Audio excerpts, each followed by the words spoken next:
All right, I had to start this over, but I listened to this whole 10-minute video, and I want to talk about it. But before we get into that, my name is Clunch, and I work in property management. I'm a leasing professional in downtown Los Angeles, and I have to deal with something similar to what this creator mentioned quite often, where people have questions about after they move out, where's their deposit, things like that. Now, the way my company is set up, I actually can see the files, but I'm not the representative for folks when they move out. There's actually a whole department employed to handle residents once they move out. And my company is the customer care receivables, um, usually because customers owe. And if they don't owe and they actually get their deposit back, which I would like to believe happens frequently, then it's just sent to them automatically with the phone number, email, and the address that's already on file that you gave when you give your notice. Now, whenever I have to move someone into a home, it's always my responsibility to let them know. Read your lease. Don't just sign because you don't want to read it. You really need to read your lease because if you don't read your lease, situations like this will occur. Now we're going to go through and we're going to listen to this video. I'm going to stop it periodically and talk about, why things happened the way that they did. So I'm being sued for $42,000 on an apartment that I co-signed for my younger brother. Let's talk about it. So it all starts in September of 2021. My younger brother asked me to co-sign Right. for him on a lease for an apartment he was getting with his roommate. Me being the best big sister ever said, sure, I'll do it. So I co-signed for the lease. Now this lease is from October 1st, 2021 to September 30th, 2022. My brother All right, so that sounds like a typical 12-month lease from October to September. Kind of like a typical 12-month lease, nothing out of the ordinary there. However, she's going to explain a very key portion. Now, so when a lot of folks in the comments when I was reading, they were saying that the price for rent is too high for the area that they live in.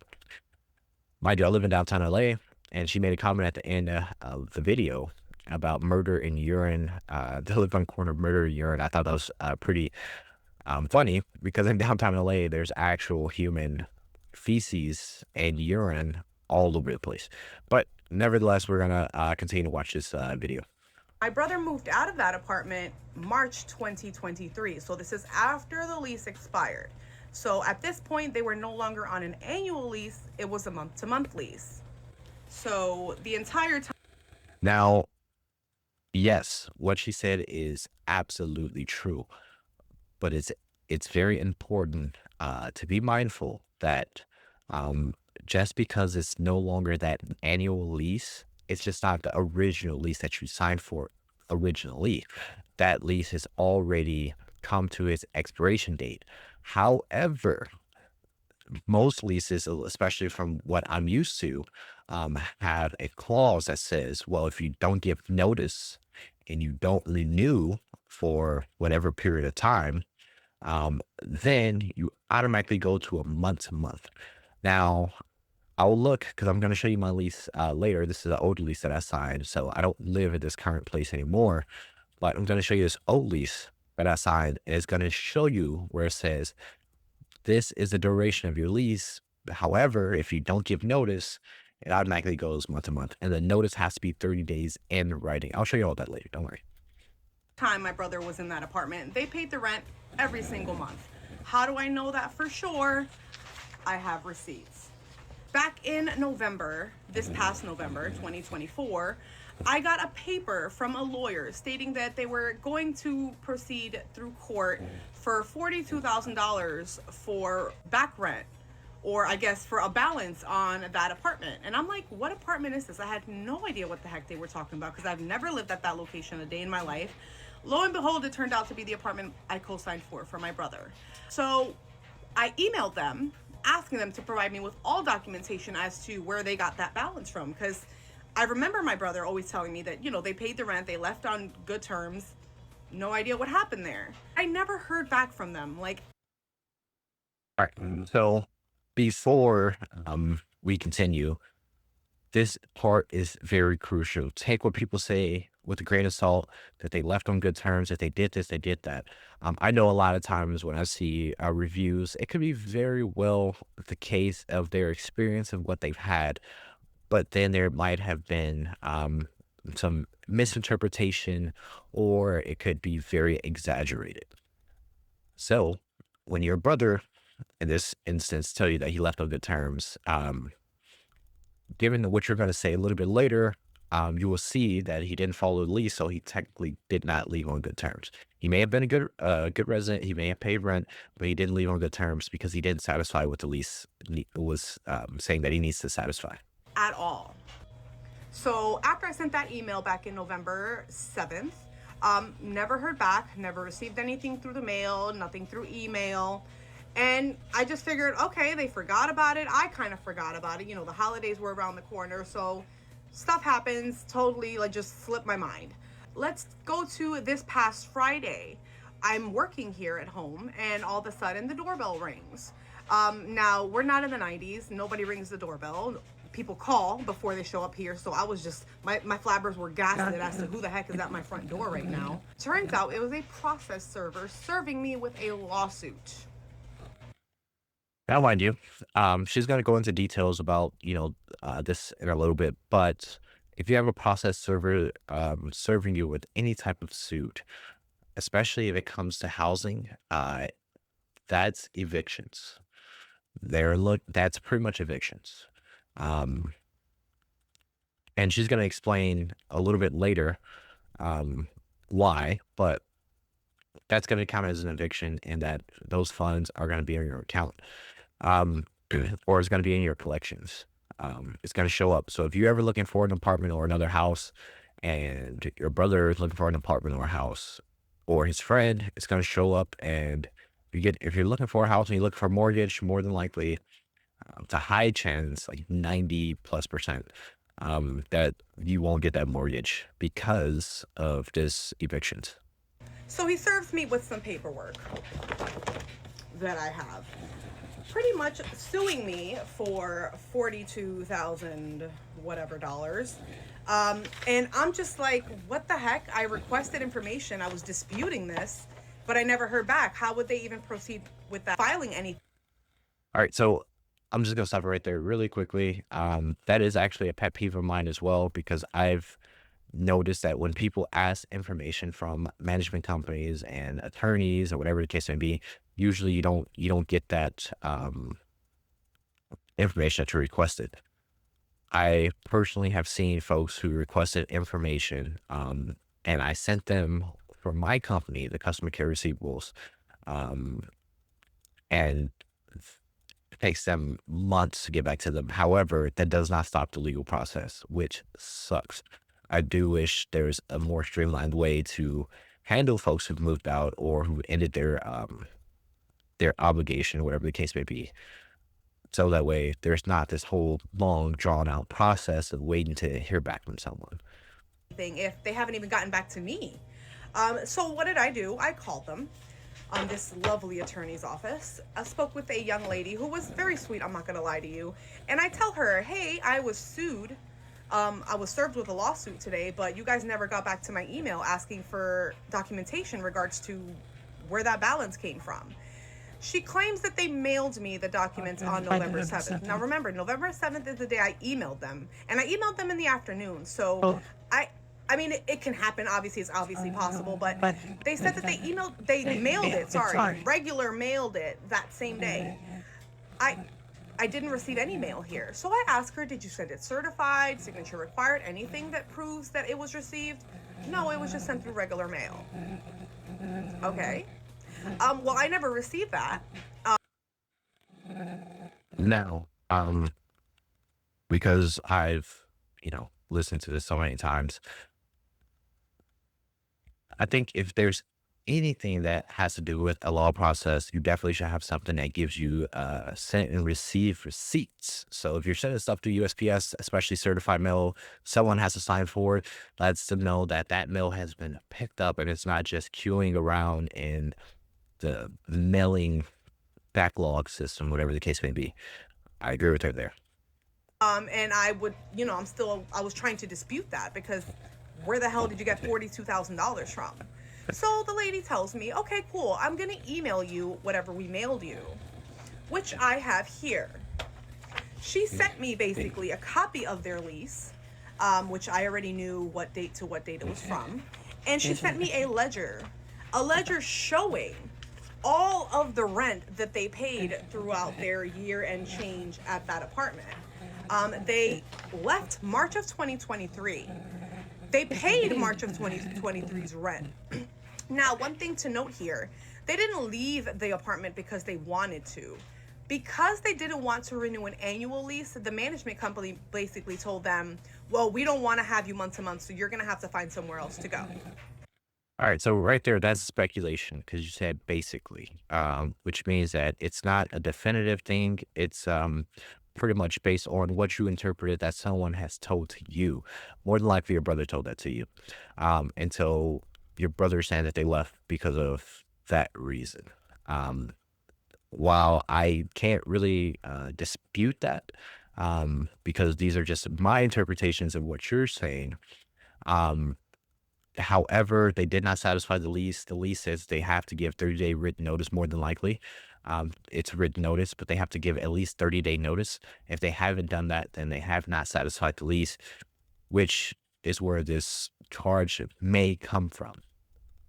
This was the beginning of March when literally they paid March's rent and they were told, well, you got to go if you don't want to renew another lease with us. So they moved out before the end of the month. At this point, because they were told to leave, they didn't feel like they had to give a 30-day notice. But of course, per the lease agreement, Per the lease agreement, right? But were they told to leave verbally or were they told to leave in writing? Because in court, unless you have it on recording, if you have a record of it, it's not usable in court. It has to be either on recording or it has to be in writing, black and white. they did have to give a 30-day notice if they planned on moving out. Now, you would think, okay, if they didn't give a 30-day notice, that's what you're coming after them for, then they technically would only owe April's rent. Now, their rent was only $2,600, I believe, or 25 something, close to $2,600.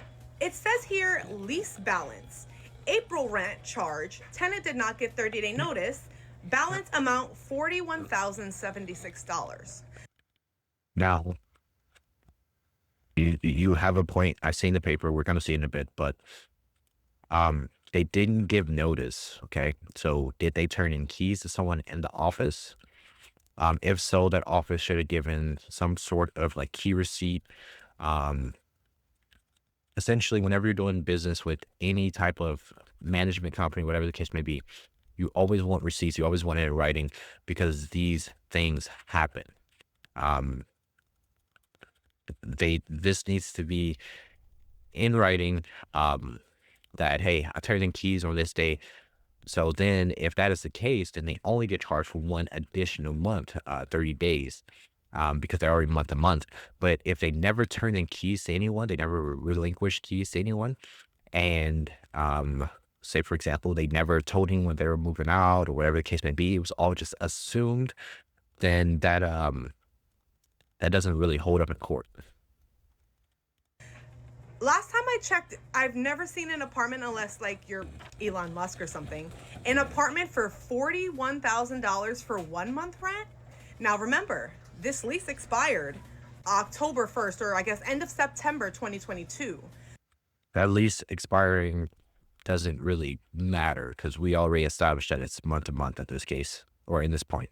This was March of 2023. They were on a month to month basis. So if they were to owe anything, it would only be 1 month of rent. That's not how it works. They still have to give notice. If they have not given notice, you can't assume someone moved out and then retake possession of the home. They have to give keys back. They have to return possession, and they also have to give notice. That's how it works. Now, if they return possession by giving back keys, and then they just didn't give the notice, then you are correct, where they do just have to pay essentially that 1 month. But if they didn't do either one of those things, so they didn't, or sorry, they didn't do both of those things. If they didn't give the notice, however the notice is supposed to be given, and they didn't return possession, then technically, until they realize that they are no longer, and they can prove that they are no longer living there, then they still will be rent responsible. Why are they being charged $41,000? And just to show you I'm not kidding, lease balance, April rent charge, tenant did not give a 30-day notice, $41,076. What the heck? And yes, okay, they said they had to repaint, which, okay, fine. Court fees, attorney fees, I mean, that's unnecessary because they never even got back to me when I wanted to dispute this. And then $450 to clean a one-bedroom apartment. Well, I think it was a two-bedroom. Either way, it is what it is. That, although it's like, I would, like, I can't argue. It is what it is. But $41,000 for April rent? That's ridiculous.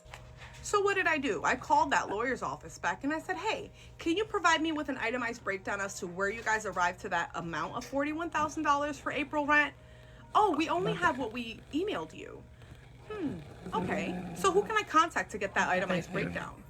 Now, this is another part of the system that I'm not necessarily a fan of, the whole back and forth going around. Like I said earlier, I do wish it was a more streamlined approach to getting people the answers, because this affects people financially. And a lot of these companies, it was like, oh, well, it'll be okay. They should have done this.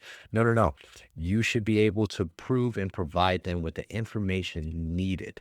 There's been many times where I had people move out of my previous community and they didn't have that itemized list like they should have received. And that is an issue. Oh, contact the management company for the apartment. Okay, Okay, it just kind of goes I'll do around in a that. circle right Them, here. and they're telling me to contact you. So I have a ledger showing all you guys provide me with a breakdown as to where you guys arrived at $41,000 being owed for 1 month of rent. Oh, well, that's the back rent. I said, no, no, no, no. I have a ledger showing all of the rent was paid and up to date up until the month that they moved out. And I read to her what the paperwork says. Oh, let me put you on a brief hold. So So to this point where she's asking, where she's mentioning it, maybe back rent. So I did calculations. That's about 15 months worth of back rent. Um, that's quite a bit. I'm under the impression that most cities or municipalities have to do a yearly inspection of a unit to make sure that it's still in livable condition. So 15 months is kind of outrageous unless they've recently done one, but then it would still be like within that 12-month period. Not sure. However, when it comes to some folks in the comments said it might, instead of be 41,000, it might be 4,100. That sounds more reasonable, and I like that number a lot. But because it's written on a paper and it's given by an attorney and it's filed in a court process, we have to assume that this number is correct. Um, that's just what it is. If this number isn't correct, then more than likely this case will be thrown out, or probably will be dissolved, and they'll probably bring up a new case with a new collection amount. okay, I'm holding. So she gets back on the line after what, like 5 minutes, and says, oh, I spoke to the attorney here, and the only option he can give you is to do a payment arrangement for the amount owed. Excuse the fuck out of me. A payment arrangement for $41,000 that you can't even prove I owe? That's almost like buying a new truck. It's crazy. Yeah. I think the proving that you owe that amount, absolutely 1000% should be the first thing that they've done. They should not just lump April rent because it did not give notice. They should have had April rent, May rent, June rent, July rent, August rent, because no notice was given, if that makes sense. That's how it should have been. Maybe they're trying to save paper. However, when you read it, it does not make sense. What? So yes, apparently, oh, we don't have any other information to provide you with. That's the only option we have. I said, well, you guys are not going to get a cent from me. I will contact my own attorney. Thank you so much. Goodbye. So now I contacted an attorney who is going to be returning my call hopefully today. They found the case to be extremely unusual and very fraudulent scam. I do find this case to be extremely unusual. Usually the management company would catch and correct this. And then if they didn't catch and correct it, because they probably aren't paying attention, or maybe it's just a big company and they just have a very terribly optimized system, I would have figured their attorneys would ask questions like, are you sure this is the amount? Especially when you see the ledger, they should see that like, okay, well, why is this rent so much higher than everything else? Um, but once again, it doesn't say what the percentage was. And I guarantee you it's not more than like, it shouldn't be no more than like 10, 15%. Um, but those are all questions that I would have. Um, it does seem very scammy for someone who has no experience with property management or no experience behind the scenes with property management. I can understand that concern, but I live and work in downtown Los Angeles, and I've seen it many a times where folks owe 80,000 plus because they haven't paid rent because of the COVID moratorium. So, with that being said, I think it's something however they do their books, how they, like, make adjustments, there's definitely some adjustments that need to be made. They need to better prioritize how they are distributing this information to the residents and also to their insurance or sorry, not insurance, their, legal representation. Miami vibes. Um, $41,000 for 1 month rent. Mind you, I'm in Jersey. Not just Jersey, but I'm in Patterson, New Jersey. I don't know about Yup. Patterson, New Well, Jersey, those never who been know, there. know. Patterson ain't. This is a scam. This is an absolute scam. And honestly, I'm at the point where I'm gonna damn countersue them for making me go through all this mess. Because So, I don't think the counter, suit would be I mean, it's absolutely, logical and yes, it does. Someone put like countersuit for like stress and anxiety and all this other stuff. The one I do believe there should be more information presented, especially when it comes to the ledger. I wish I still had my old residential ledgers, so that way I can show you how things are broken down and I can explain to you what happens if it is, say, for example, a case where they didn't give notice for a certain amount of time. However, let's take a look here. My name, the old place I used to live at, my old unit number and all this other stuff. It tells you that the lease term is going to be from the 1st of June 2023 to December 2023. Given that I am an employee and this was an employee lease, I still had to sign a regular lease like everyone else. However, my lease did not have to be 1 year. It always ended on the last day of that year that I was working. Not even sure why. But this lease contract will automatically renew to month unless either party gives at least 30-day written notice of termination. So that means the management company could give me 30-day written notice, or I could give the management company 30-day written notice. Given that this is signed by both myself and the management company, in fact, this was signed by our community manager. This is a legally binding contract.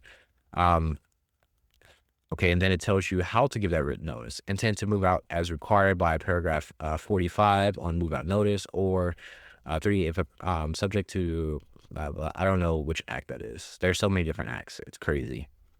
Um, but you have to give that 30-day written notice of termination. If you don't give that, then it doesn't matter who told you that you have to get out.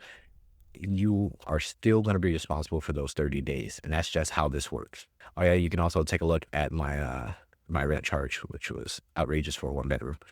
But nevertheless, that's how that works. So we're going to take a look.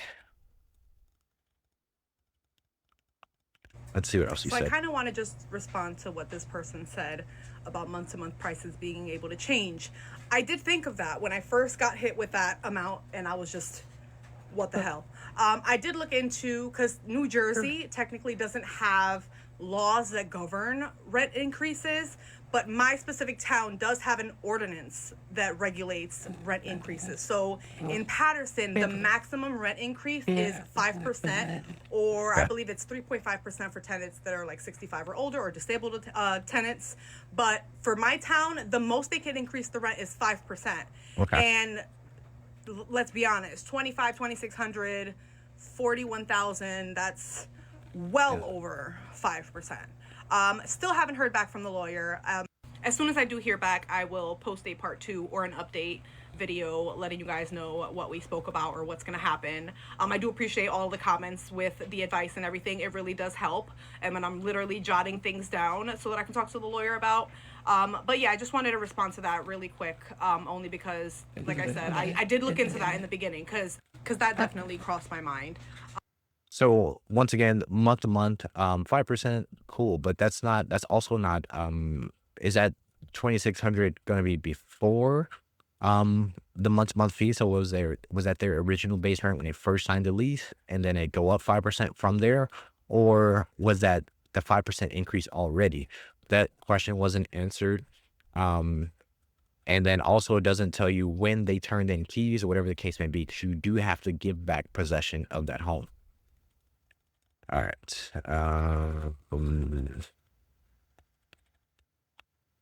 Y'all, I did not expect that post to blow up like that. I really didn't. I mean, if you take a look at my track record, I've had like 100, 200, 300 views. So me getting anything above like 500 is like, oh my God. I just wanted to answer a few questions first. There's not too much of an update, but I will talk about what me and the lawyer talked about. He did end up calling me later on in the day, but just a few questions that I wanted to answer. Number one, somebody or a couple of people asked why am I still responsible if the lease had expired. The lease does state that if a new lease is not renewed, the tenant will continue to rent on a month-to-month basis. Correct. Now, from I what the mentioned that. attorney did tell me, based on whatever he saw that was submitted to court, he did look at like the docket number or whatever, and apparently they are charging pretty much the rent for the entirety of the lease plus those additional months. Now, what they did not submit to the court was that ledger showing the payments. So, see where I'm coming? But yeah, another question people had was about the repairs or the paint. And the security deposit. In Patterson, especially with a lot of the newer buildings, they have kind of like apartment sales. So they'll do like, oh, 0 deposit to move in. They'll do like, oh, free first month rent, things like that. My brother ended up signing up for that. Well, technically me. Signing up for that lease where they didn't have to pay a security deposit, only first month's rent. So that's why the security deposit section does say 0, because they did not pay a security deposit. So he would be liable for any repairs or damages. Obviously, I am going to still question, or we're still gonna question them on the itemized breakdown of the repainting and all that, because $1,100 to repaint an apartment that we have pictures was in pristine condition when they moved out. They got the wrong one. At the end of the day, they got the wrong one. But yeah, I just wanted to answer those questions. All right. So about the pristine condition, if you have not repainted the home with the same color paint or whatever the case may be that they have using the same paint code or whatever the case may be, then the home was not returned in the same condition that they'd given it to you, because they gave you, I would assume, a freshly painted home, and you did not return them the home freshly painted. So that's why you have painting charges. Somebody said they like my hair. Thank you. It's a hot ass mess. Your hair is really crazy. I like it. I don't know what you saw, but I don't see what you see. But you know what? I wish I had your eyes, because the hair ain't hairing. I look like Hagrid. But yeah, so I did speak with the lawyer. The lawyer said that I have a phenomenal case. He doesn't even understand how they were even able to file anything. The fact that they did not but they did not send a certified or did not request any type of proof of receipt for whatever documentation when I did initially reach out I said the same thing. I thought that was pretty silly. to them about disputing that charge when I received it. I wanted to kind of touch base on that really quick. When I originally got the letter from them back in like November, it does state on there if I want to respond directly to them. This is the lawyer or whatever the case is. And it does say that, you can request a dispute if you feel like it's not your debt, the amount is wrong, or other. And it gives you the option to either submit it in writing or submit it via email. I did email it. I'd rather have a digital copy. I mean, paper copy is perfectly fine, but I'd rather have a digital copy as well. That's digital copies is probably gonna be the best way to go, especially in the time and age that we're in. It's so easy to pull it up and to prove. But I did email them. They never responded to my email. Somebody did mention spam. I checked my spam and my junk folders. Nothing in there at all. They never responded to me. I don't live in a building. I live in a house. We have a locked mailbox. So our mail is not going to get stolen. It's not going to get lost. So I do not believe that they ever mailed me anything. They were just like, fuck it. We're going to. Um, I'll say this, there's times that USPS, misdeliver all the time. It is a federal agency. They misdeliver all the time. Even where I work, they deliver to a building that's like half a mile away all the time, or even across the street. It's very well, likely, since it's not certified, that it could have gotten lost. Going to take you to court anyway. We're going to say we mailed it. But yeah, so I have a really good case. We are going to be submitting the answer to the summons or whatever on first thing Monday morning so that we can kind of iron out the details on that. But yeah, based on what he sees on his end, they're pretty much charging me for the entire lease as if they didn't make any payments. Number one, I know that tenants have like so many rights nowadays, but from 2021 to 2023, and not even have, like, let's be honest, if you weren't getting rent, you would have put in for like eviction, and there Moratorium, all that you cannot evict during like COVID or any COVID moratorium. I don't know what it is for New Jersey, but like I said, for here in Los Angeles, you could not do that. Like there's not even a question. In fact, if you did it, then you could be countersued. I forgot exactly why, but it has to do with like distress and stuff like that because there's this global pandemic that was going on.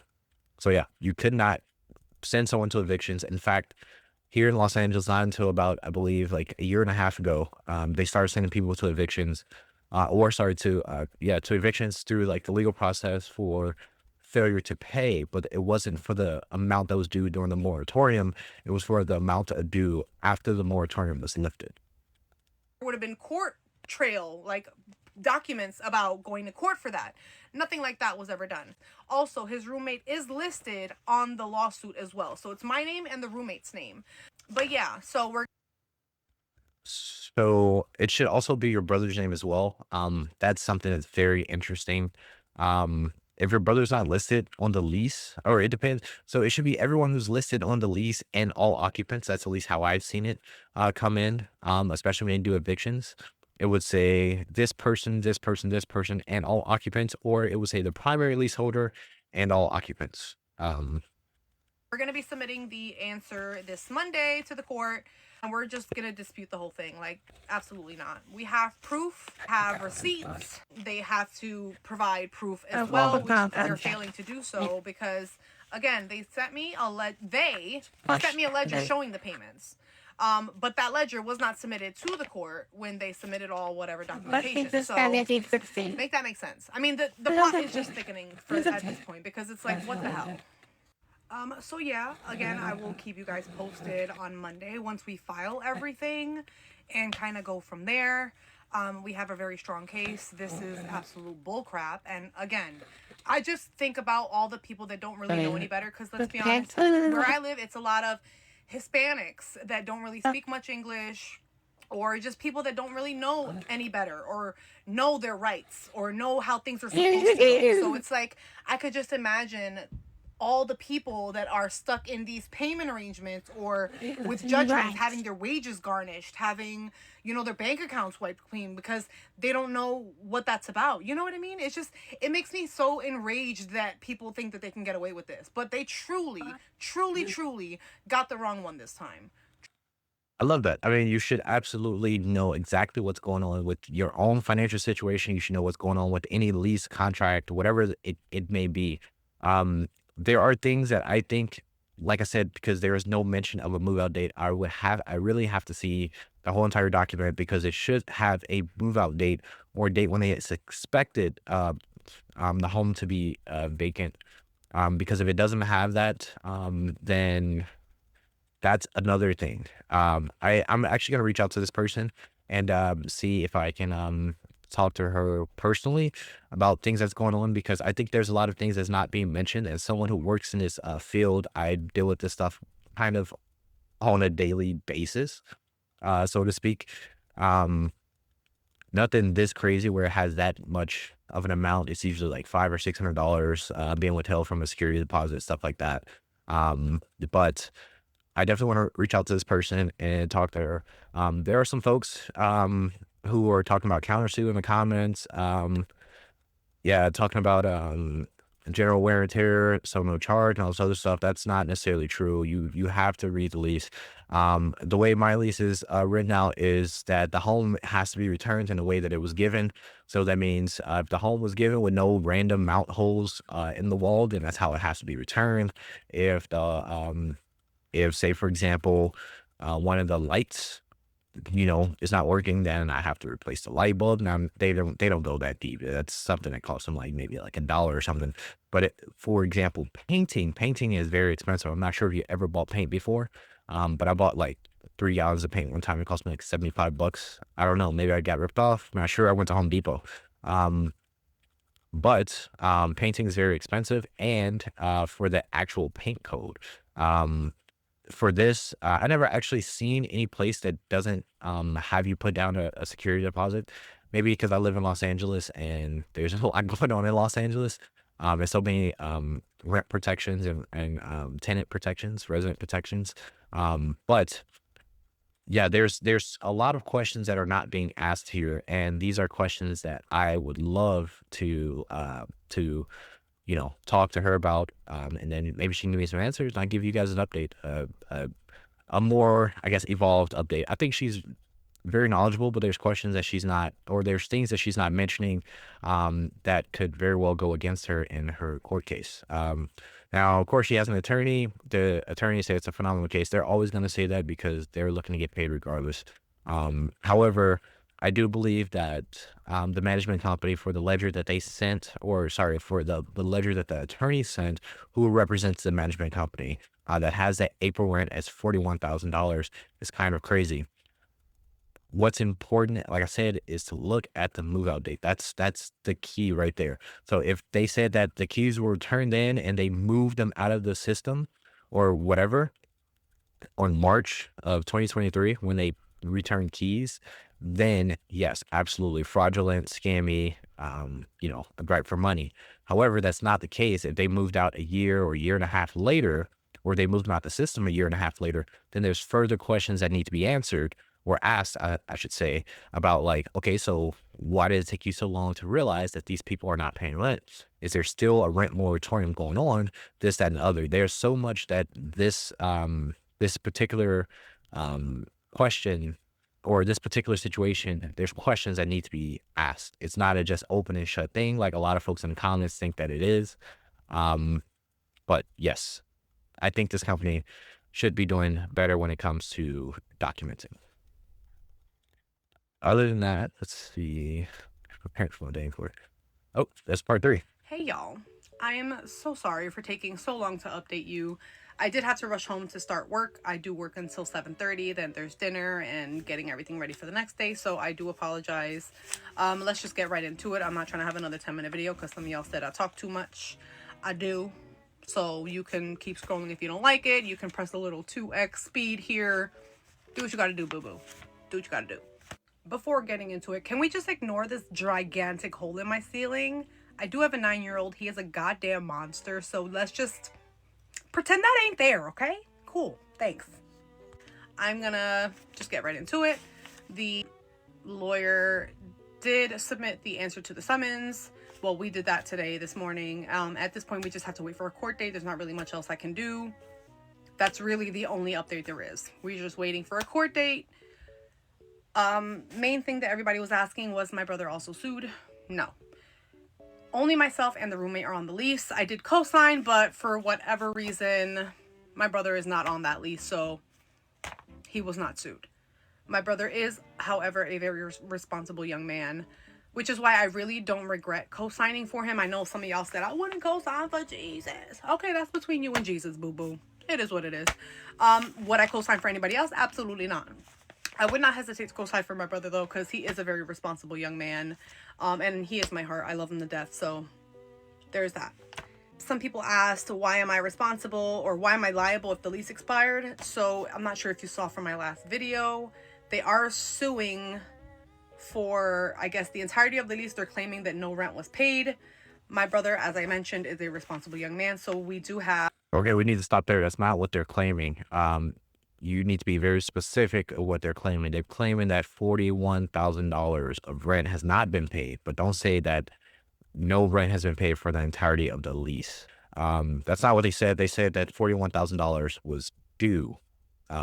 It's two totally different things.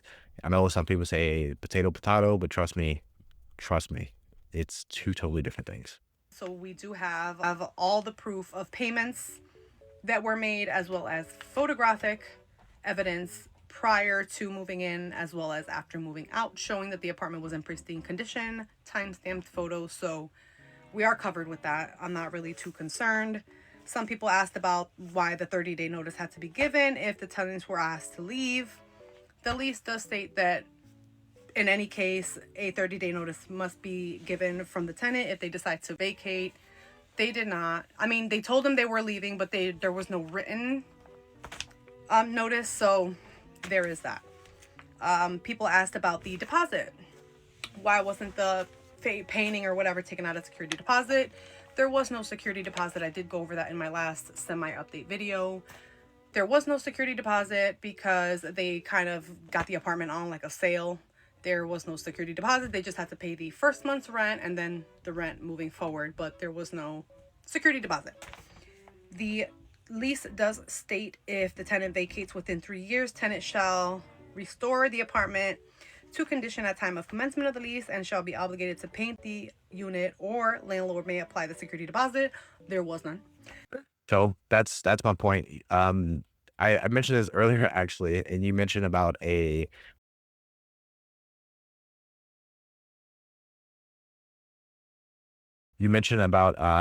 the home in pristine condition, and it tells you right there that you know they're going to be responsible for repainting the home. If they have not repainted the home, then there you go. You're going to be charged for it. That's just how it works.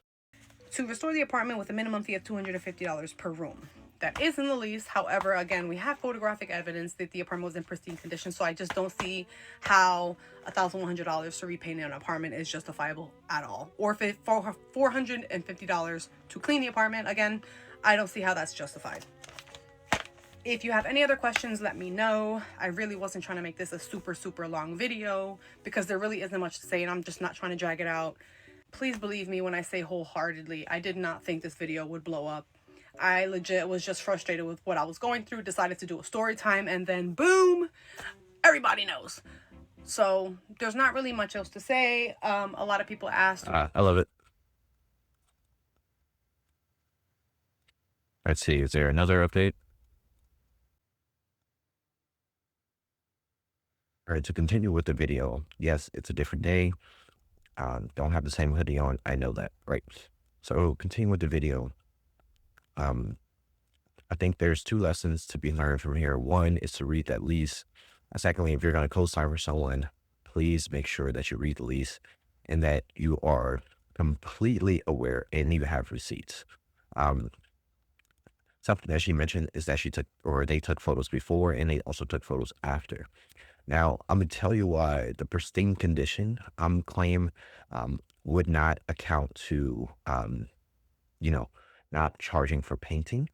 And that's simply because per the lease, like she stated, it says that if you live in a home for less than 3 years, which is usually the shelf life for paint, um, if you don't repaint, then you will be charged for painting. Now, here's a caveat to that because a lot of folks see that 3-year portion and they're like, well, I can paint it a different color. So when you paint your home a different color, that's not utilizing the paint that was already provided. And I get it. White paint, sometimes it's like this, like beige or like tan type of paint. It's not the most appealing. So naturally, you probably would paint it a color that matches more of, something that's more appealing and that's going to fit your home aesthetic.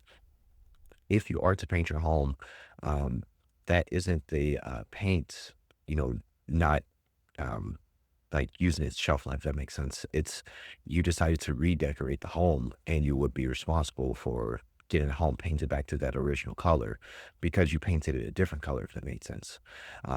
It's a really weird caveat to the rules. But however, if you think about it, if you paint something like, say, you paint your wall black, whatever the case may be, and you try to paint it back that same color, where if it's already this color and there's like some little dings, damages, yeah, you might have to just go over one roll or whatever the case may be, versus black, where you have to do multiple coats, if that makes sense.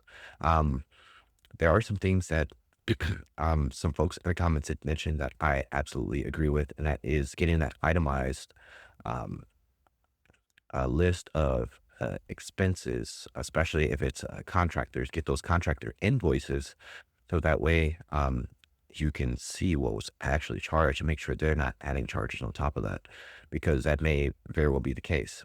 When it comes to the cleaning, it kind of works the same way as a painting. The home is given to you supposed to be in a clean condition, so it should be returned in a clean condition.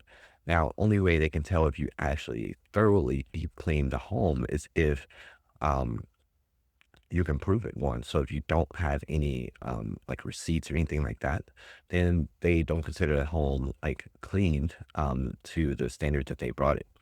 Um, I think maybe a way around this argument is to just show the company have a receipt of how much it cost them to get it cleaned before someone moved in, and charge them that. Or if they moved out, say 6 7 years later, they might have to be charged for like a deep clean or something like that.